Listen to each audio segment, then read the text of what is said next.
Across the board, President Trump and the federal government have dodged accountability and dismantled the institutions responsible for checking that corruption and overreach that they're committing. I have this guy Pritzker is a very weak governor. Let me be nice. I'm going to be very nice. He's extremely weak. He's pathetic. I have Pritzker get up and say how great they're doing in Chicago. They're doing very poorly. All right, let's talk about crime, immigration, politics with Democratic Illinois Governor JB Pritzker. Governor, thanks for being here. Great to be here, Brett. Any reaction to President Trump there? That was just an hour ago. It seems like I live, rent-free in his head. He talks about me all the time, just spontaneously. And all I can say is that we're having to deal with the invasion of his ICE agents, his CBP agents, and potentially of federalized National Guard who don't know anything about law enforcement. We could use help. By the way, I'd love to get help with law enforcement. FBI, ATF, DEA. We want to get gangs and guns and drugs off the streets. And we've asked for that kind of help. But instead, he's talking about sending troops. Why? Why? Well, you have this effort to track ICE. The Illinois Accountability Commission announced today to create this public record of federal law enforcement agents, determines how to collect testimony, hold hearings, interview individuals, record what could be used to pursue justice and accountability on them, right? Yes. So what do you say to the people who look at that and say, ICE is taking bad guys off the streets of Chicago? Listen. It's great. Go get Tren de Aragua. That's not what happened. Remember, they attacked a building with 130 people in it, and they got a couple of gang members. That's what you ought to do, by the way. Go after them, not the 130 people. Instead, they took everybody out of the building. They zip-tied the kids. They took some of the seniors and put them into U-Hauls for hours. And many of them U.S. citizens, legally in this country, others. And instead they detained, literally dozens and dozens of people for hours. That is not the way you do law enforcement. But do you believe any illegal immigrant charged with or convicted of a felony should be deported? I think they ought to take the violent criminals and get them out of my state and get them out of the country. I absolutely believe that, but that's not what they're doing. They said they were going after the worst. You don't help them because you're a sanctuary state, right? No, we do. If you bring us a judicial warrant, we will bring you all kinds of help on the ground to go get the bad guys. That's what we want. We want the bad guys off the streets. What we don't want is for people to get racially profiled. That's what's happening right now. Earlier this year, Chicago police charged 2 illegal aliens with felony murder in the killing of a 63-year-old man who was found tied up in his home. They were from Ecuador and Venezuela. Both were caught and released at the Texas border by the Biden administration in 2023. One of the suspects was in custody, had been arrested in Chicago on January 12th for trying to lure children, but was released into the community with ICE's detainer request ignored due to sanctuary policy. Like, when somebody looks at that and says, that can't be a good thing. Brett, every person that gets held, every person that for probable cause, with due process, every person has a trial or has a hearing, and it gets determined whether or not they should be held in a jail cell or whether they get bail, right? Those things have happened all over the country. And I can tell you, at least in Chicago and in Illinois, when someone is determined to be a danger to the community, they are held. That's how it works. Now, did a judge make a bad decision? Maybe so. But to pick out the situation of one immigrant, I bet you could find U.S. citizens all across the country who committed a crime who also get out and then they do something bad. You were in an interview and you called ICE agents and looking like they're acting like Nazis after the Holocaust. Take a listen.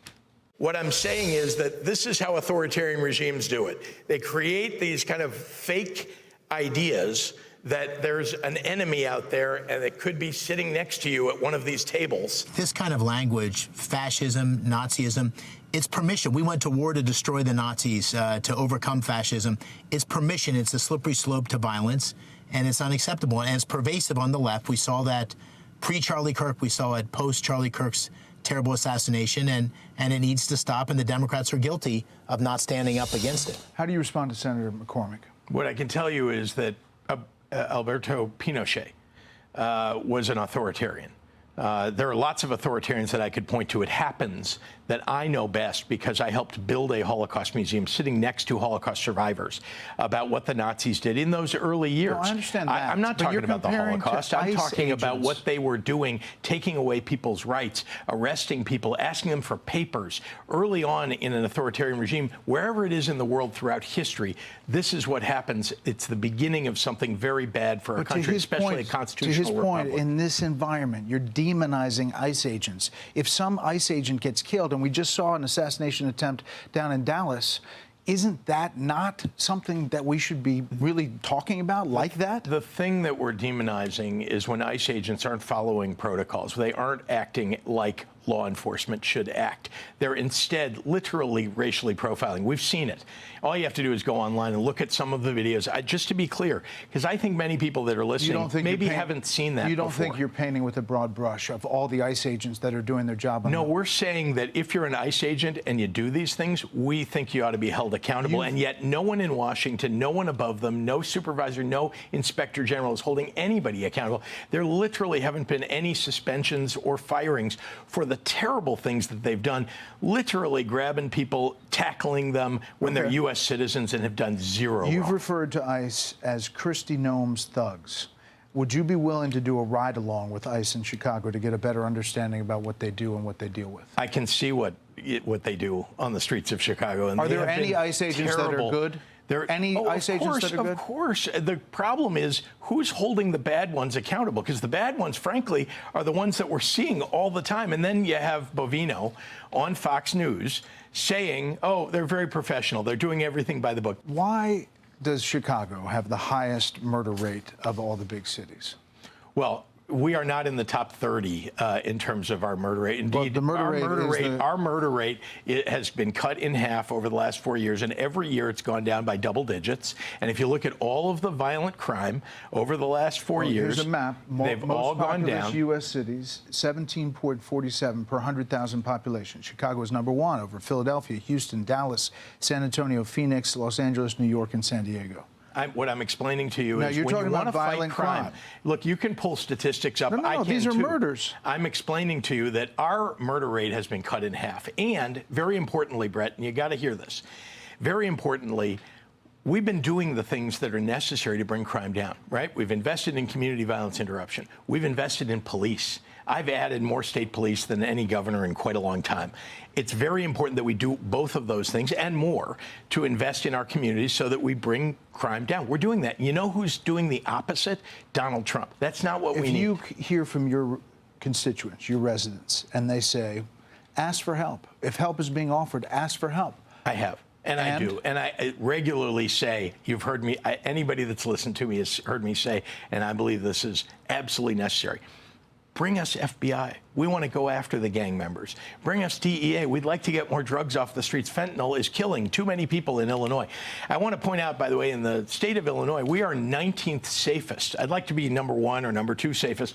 19th safest, not 50th, not 45th, 19th.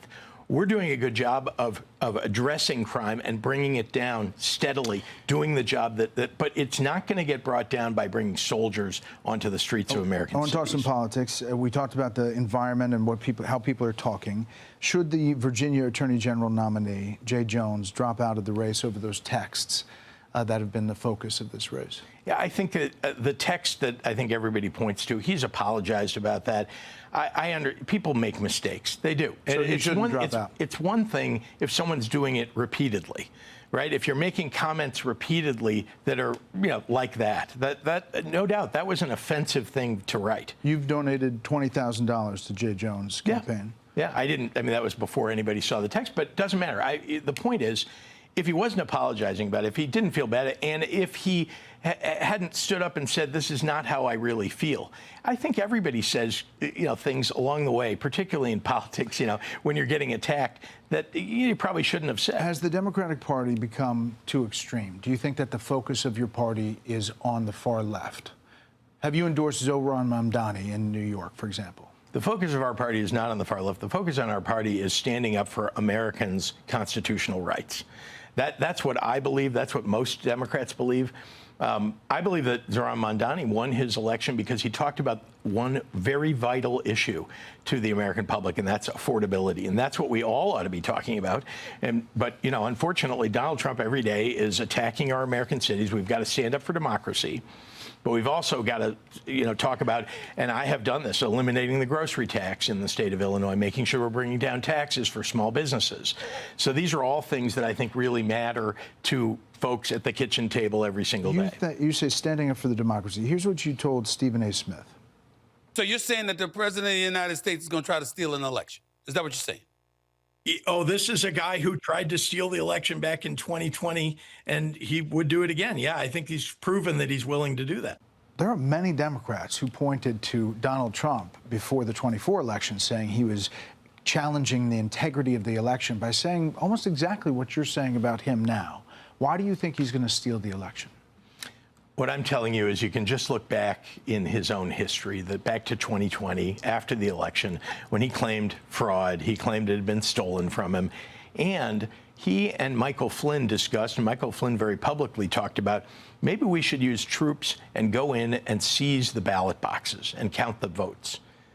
You don't think Donald Trump heard that and thought maybe that's a good idea? And here we are. He's sending troops onto the streets of American cities, into blue states in blue cities, and he's calling it about crime, but that's not at all what it's about. Saying this now, that you are somehow challenging the integrity of the next election? No, he is challenging the integrity of the next election, but yes, he is challenging the integrity of the next election by sending troops into our cities. That's what I believe this is about. It isn't about fighting crime. He said he's going after the worst of the worst. That is not what they're doing. They are literally going after black and brown people because of the color of their skin.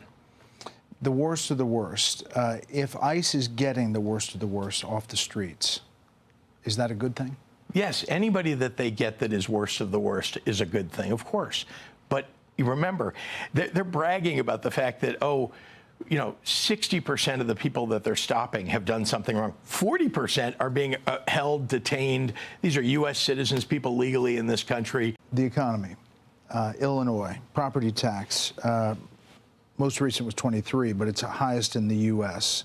Gas tax, second highest. Corporate tax, third highest. Sales tax is down to 13. Do businesses want to stay in Illinois, and do you think that the Illinois economy is doing well? Let me say this.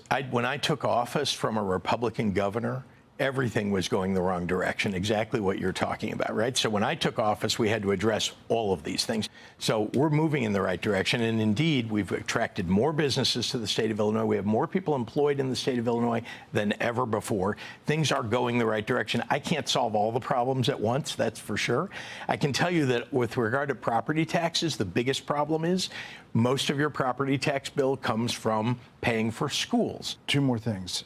What's the best thing that President Trump has done since being in office? Well, that's a good question. I think, look, one thing I can say is that I asked President Biden and wrote a very public letter to deal with some of the problems at the border. We were seeing, you know, tens of thousands of people being sent by Governor Abbott to Chicago, and we weren't getting any help really from the federal government. Here's what I would say. Since President Trump has taken office, we don't have the problem that existed before with people coming across the border. What I would suggest, though, is there's one more thing he could have done. He took control of the Congress. He's got control of the judiciary. He's got control of the White House. He could I would argue that the judiciary pushes back all the time, but go ahead. The Supreme Court. Let's just say this.